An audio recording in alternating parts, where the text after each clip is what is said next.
Why me? Why am I experiencing this misfortune? That's the way we sometimes hear this question, as an expression of lament, an asking of life or God for some explanation, some reason or logic for a sorrow that seems unfair or out of the blue. It's something many people do in almost a childlike way, even if they don't believe in a higher power that directly influences their personal lives. In his classic book, Why Bad Things Happen to Good People, Rabbi Harold Kushner told stories of families who'd experienced terrible tragedy, and because of their beliefs, wondered if somehow they had been responsible. Kushner's young son had died of a rare genetic disorder, and he'd written the book in part to try to make sense of his family's difficult experience. He concluded, and I quote, that painful things that happen to us are not punishment for misbehavior, nor are they in any way part of a grand design on God's part. This was a reassuring message for millions of people who read the book. And, as he acknowledged, it also had a flip side, that people might, as a result, see their suffering as completely random and therefore meaningless. We human beings have a way of seeking explanations, perhaps especially at difficult times. Kushner wrote, "We can bear nearly any pain or disappointment if we think there is a reason behind it, a purpose to it. But even a lesser burden becomes too much for us if we feel it makes no sense." That's likely why, throughout history, many people have sought meaning through something called theodicy, an attempt to explain how what they see as hopefully for them an all-powerful God could also permit the existence of evil. Of course, in Unitarian settings today, and indeed in other progressive religious communities, many, if not most of us, don't believe in a direct cause and effect relationship between a higher power and the tragic events of our lives. Things happen. They happen because of bad luck, because of biology, because of the interplay of forces in the natural world, because of human conduct.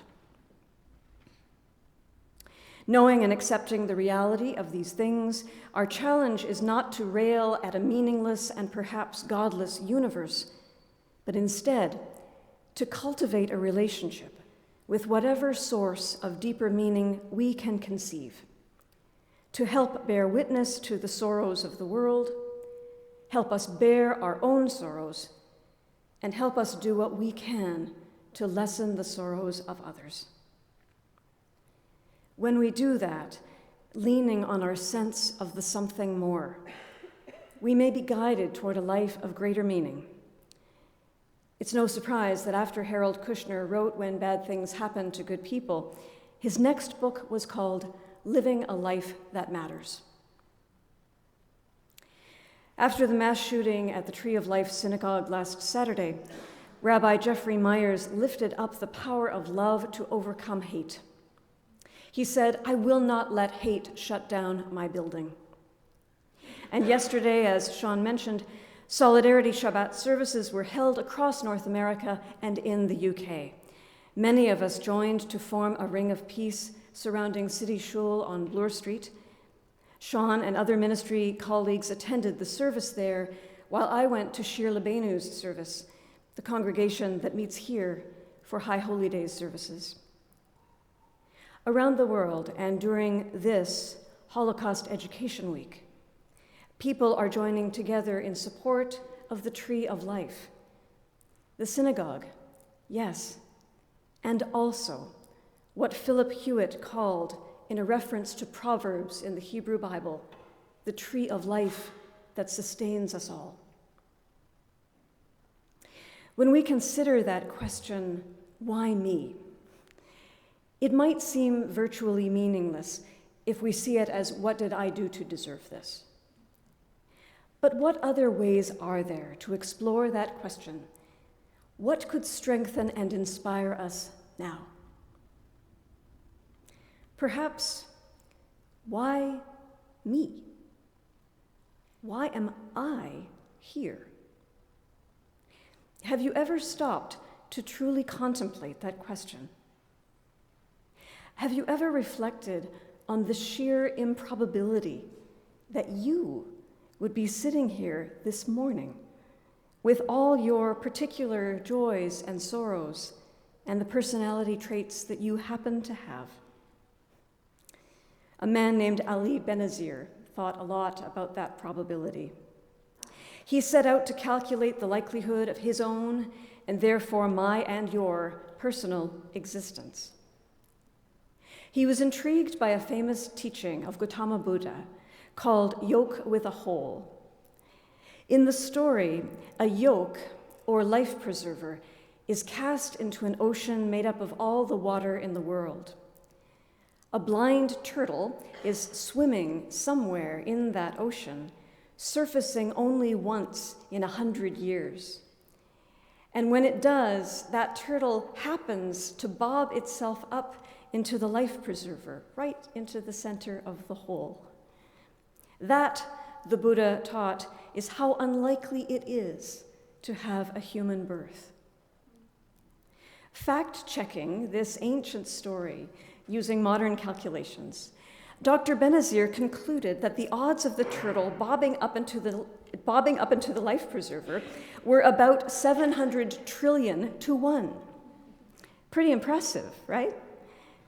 But he took it even further, applying his calculations to the human chain of mating and reproduction, thinking about the odds of, first, one's father and mother meeting in the first place, staying together in a relationship long enough to mate and have offspring, and the unlikely chance of the specific sperm meeting the specific egg that would create you, all of which starts to sound pretty improbable. He then traced it back through the tree of our ancestors, tracking the extreme improbability of each of those forefathers and mothers of mating at that right time to allow the chain to continue on to this day. The figure Dr. Benazir came up with at the end of his calculations is so large it defies my grasp, but I will share it with you because I know you're very, very smart people. It's 1 in 10 to the power of 2,685,000. Which is to say, the odds of you and I existing at all are very, very, very small. Practically zero, actually. Dr. Benazir writes, a miracle is an event so unlikely as to be almost impossible. By that definition, I've just proven that you are a miracle. I agree. It is truly a miracle that we and that you are here, that baby Adrian is here, that Christopher is here. It's a miracle, and it is also a real flesh and blood fact that we are. I'm including a link, by the way, to a fascinating infographic about all this in the sermon, which will appear on the website, and it's in the one on the bookshop, in the bookshop as well. It's a lot of fun to consider. Last week, Dave and I were in New York City. We were amused and assisted by a map in the subway that drew a big circle around our particular location with one word in the center in capital letters, you. Not you are here, just you.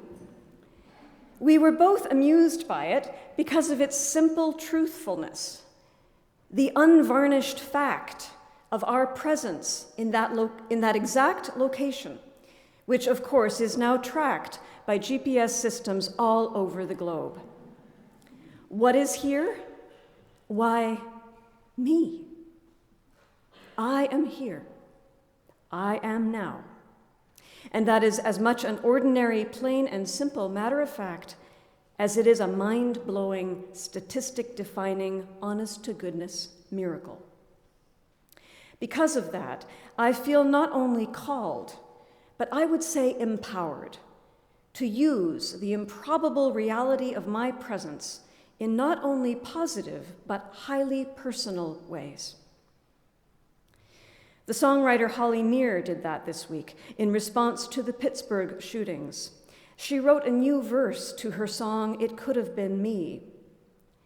It starts with the line, "We gather for the naming," because at that service, a baby naming ceremony was taking place, much like the one we observed this morning. Holly's new verse adds to an ever-growing list of many acts of violence that she refers to in her song. But what I'd like to share with you are just a few words from the chorus. It could have been me, but instead it was you. So I'll keep doing the work you were doing as if we were two. It could have been me. This song reminds me that the question, why me, can point to our good fortune as much as it can our misfortune. And sometimes the details of that good fortune can guide us toward the choices we can and indeed must make, the work we can do to serve life more fully. I was recently part of a survey conducted by the Unitarian Universalist Association when I was asked directly, how has racism influenced your ministry? I had never been asked that question before, but immediately I realized the answer, which was, because I am descended from people in the American South, some of whom were plantation slave owners on my father's side, I have benefited directly from systemic racism. It provided generations of my family with advantages that Blacks did not have. And going back even further, the ownership of the land took place at the expense of Indigenous peoples.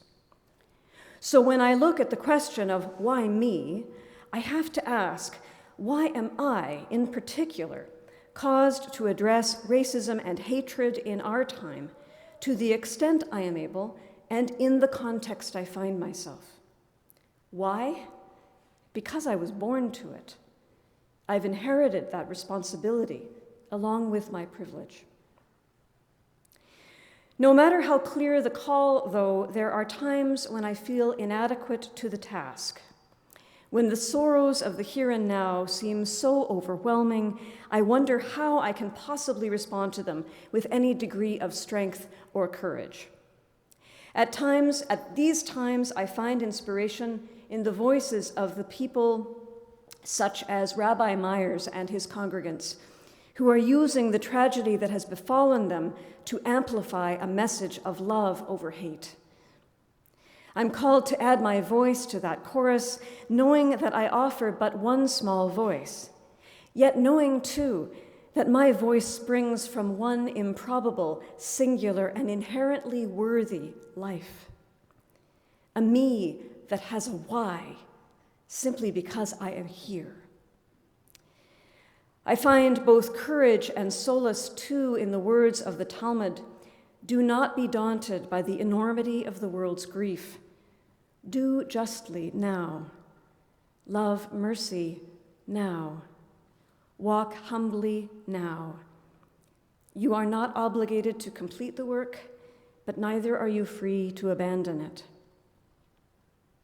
During hard times, we will all have moments when we feel we are inadequate to the task, when the why me is a lament rather than a call to engage uniquely with life. This is a normal experience. Feelings of deep sadness, anger, and even despair are part of living, but with the support of others and the source of strength that sustains us, we can face the world squarely as it is, answering evil with love. Marianne Williamson's writings are inspired by the spiritual teachings called A Course in Miracles, based on the Christian tradition. In a passage often misattributed to Nelson Mandela, she addresses the relationship between the fear of our own powerlessness and our potential to use our singular existence for the power of love. She writes, "Our deepest fear is not that we are inadequate. Our deepest fear is that we are powerful beyond measure. It is our light, not our darkness, that most frightens us. We ask ourselves, who am I to be brilliant, gorgeous, talented, and fabulous? And if I might take the liberty of inserting an update for our times, who am I to lead in the unique ways I can? Who am I to take a substantial risk that might benefit others? Who am I to be one who is an ally, living courageously in the light of love?" Williamson continues, "Actually, who are you not to be? You are a child of God. Your playing small doesn't serve the world. We were born to make manifest the glory that is within us. It is not just in some of us, it is in everyone. And as we let our light shine, we unconsciously give other people permission to do the same. As we are liberated from our own fear, our presence automatically liberates others." At the top of our order of service this morning are words from the Jewish teacher Hillel the Elder. "If I am not for myself, who will be for me? If I am only for myself, who am I? And if not now, when?" These are the questions of the examined life, the questions that return us to the here and now and the singular potential of each of us to make a positive difference in this world. When we ask, "Why me?" may our answer spring from the love that is stronger than fear, that rises up through the branches of life, uniting us all.